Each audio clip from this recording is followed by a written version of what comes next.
we're going to our first OB appointment. I'm in People's Way. I can't see you. I'm so nervous. He's not nervous at all. I don't know why I'm so nervous.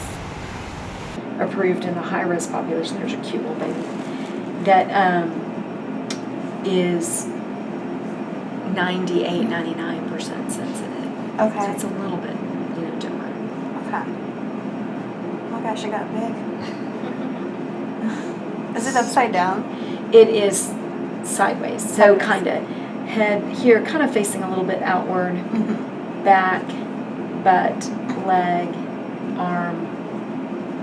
Okay, and I'm kind of just holding still because this is a decent picture to get a crown rump length, so.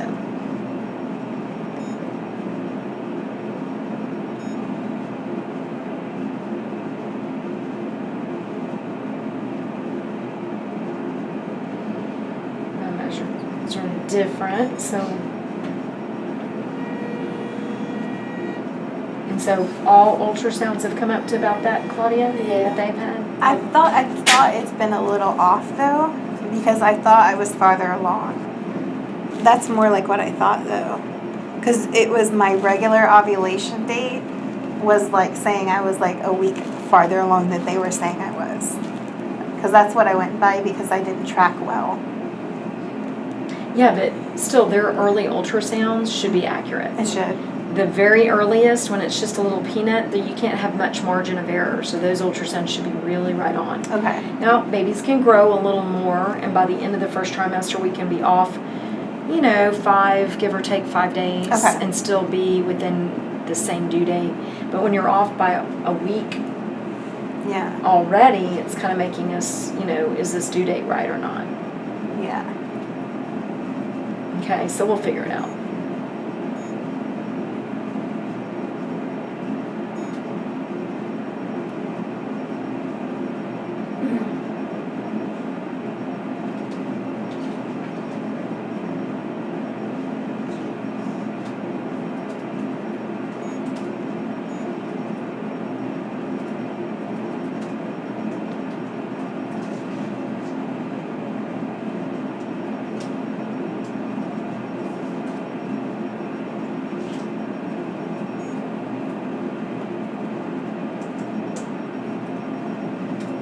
One 69 beats per minute. Wow. That's great. So should we be concerned at all that it's like bigger?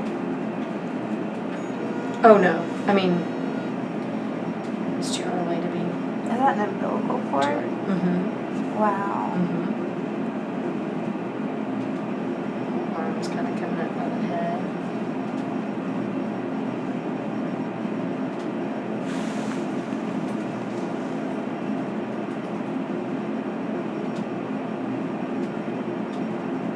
Legs down there.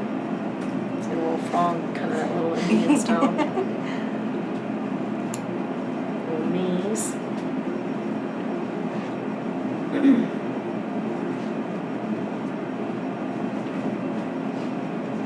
Last time I saw it was moving like crazy. It's just in sleep mode right now. Yeah. Hopefully you can see that in a little bit. There's the legs again.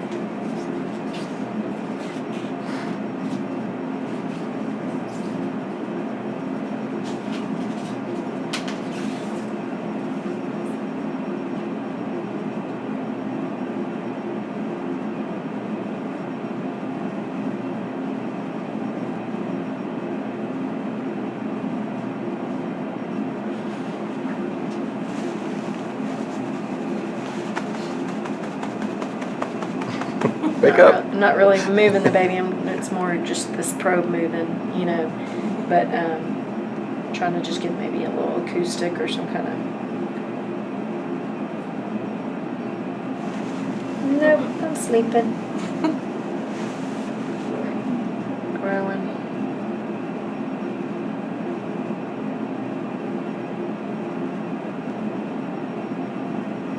His little arms right at that. It's like.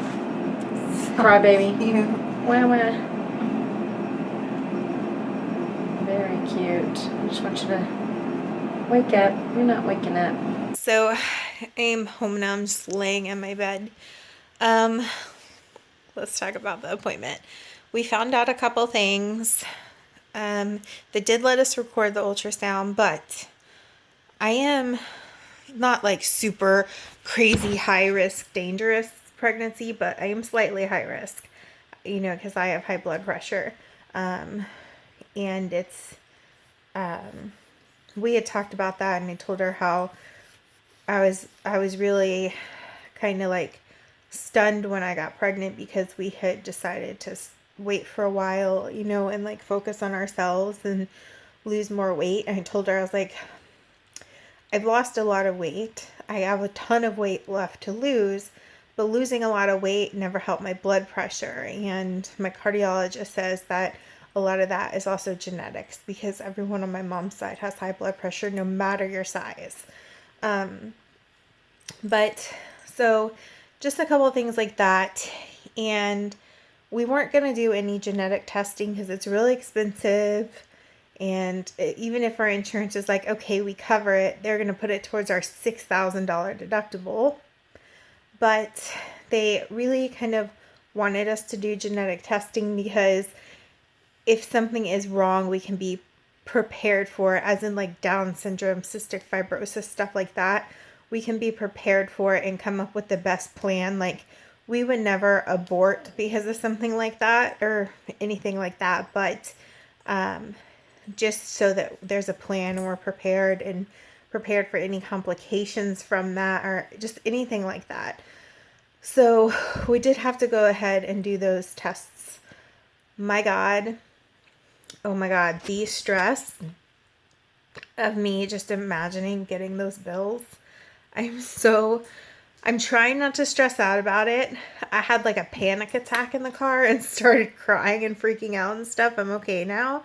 But then I did what I did to myself yesterday. I got all worked up and now I'm like so sleepy. But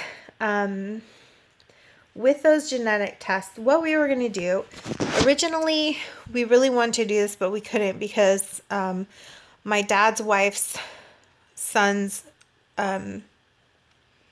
girlfriend, and they're not legally married. I think maybe common law marriage by now, but was about to have their like her fourth kid, but their third kid together. I think that's right. Yeah, but he's raised her son, so it's their fourth kid. She was going to be induced, or no, she was going to have a C-section Christmas Eve. We wanted to do our gender reveal with our family, just our family, Christmas Eve. And then we were like, oh, we can't do that because they're not going to be here. My dad's not going to be here. Well, she's had a bunch of complications and they're going to have the baby now before Christmas Eve. I was just going to surprise you guys and have like the Christmas Eve vlog be like, oh, we're doing the gender reveal. And I thought it would be fun to surprise you guys now that changed to like last week. We were talking about doing a gender reveal party after Christmas, before all that.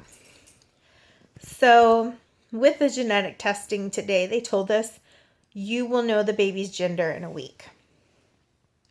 And I don't really like, part of the reason I started crying is because I wanted it, when I say we're going to have like a gender reveal, like Christmas Eve was just going to be our immediate families, our siblings, our parents, our grandparents. Like that was it. That's all we were going to do. And then I started crying because I'm like, there's no way we can like put together after we get all these medical bills. There's no way we're going to be able to do a gender reveal in like a couple weeks. Because they said it'll be like a week to 10 days. And then we're just going to like, when we get it, they told us they wouldn't tell us, that they could write it down for us and we could, take it to a bakery or whatever we're going to do. So then I started freaking out and crying about that. So what ended up happening was I called my dad and stepmom.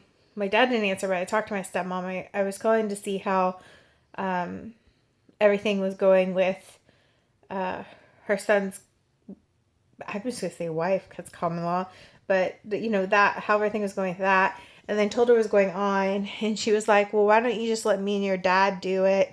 So now the day after Thanksgiving, I think we're just going to have our parents, our grandparent. Well, I don't even think Justin's grandma's going to come, and like our siblings. And we're just going to do family. Like that's it. Just cuz I don't want like my dad to have to spend a bunch of money, like, because here's the thing. We can't just invite like just our family outside of our immediate family because it's so freaking big. Like just mine alone is so freaking big. Like my aunts, all my cousins, then they all have a bunch of kids, and then Justin's family, you know, it's not quite as big, but still, you know, you have to invite all of them if you're going to invite one, because then people's feelings get hurt. And then with my friends, like, it's like I can't just invite a few because then people's feelings will get hurt, and it just became too much. Like I just got too stressed out about it. I think if we had had like a normal pregnancy where we didn't have all these medical bills and stuff right away, it would be one thing. And maybe next time, if we're lucky enough to get pregnant again, it will be a little more like calm and not so stressful and not so much money stress. And yeah, maybe next time we can do something bigger. But at this point, because we're finding out so early, and I would just go ahead and wait till Christmas Eve, but then we started worrying because like my friend Crystal, before her gender reveal, somebody accidentally told her what it was, like at the doctor's office, and we don't want that to happen. So as of right now, we're going to do it the day after Thanksgiving with just our family, and I will film that for you guys. But it just, so much information today. I was real disappointed about not being able, I think I covered this already, about not being able to film the birth. Did I say that already? I don't know. Basically, they told me, maybe I didn't. They told me today that I can have Justin in the room, and I think this is just because in case of emergency, because it's high risk, that stuff. I can have Justin in the room, and the other thing is we can film after the baby comes out, like when they're rubbing it, like I think like cleaning it and stuff. I'll have to verify that. I think like you can take pictures during the birth, but they don't allow filming during the birth. So we won't actually be able to film the moment the baby comes out and stuff. We had wanted to for our, like, you know, just for us to have that on, like, that memory. But this is, like, I really love this doctor. The hospital is amazing. And I think they're worried about, like, your safety, the baby's safety, and not, you know, having cameras out and stuff. And I'm okay with that. So, you know, we will film what we can film, and then we will have pictures for everything else. But we found that out today as well. I had told my mother-in-law and my sister that I wanted them to be in the room, and now I have to tell them the doctor said I can only have Justin in the room. It kind of sucks, but I understand the reasonings behind it. Hey guys, now it's like 9 o'clock at night, and I was about to go take my makeup off and go to bed, and I was like, I didn't finish my vlog. So, I feel out of breath because I ran up the stairs after eating now. I'm like, ugh. What was I going to tell them? I feel like I forgot something. I told them that we can't film the birth. Hey. I think she said we can film before. No. And after. No. Right? No. The dogs are over there fighting. That's why Justin's saying no. He's not saying no to what I'm saying. I don't think he's listening. Hello? I'm sorry, I was paying attention to the children.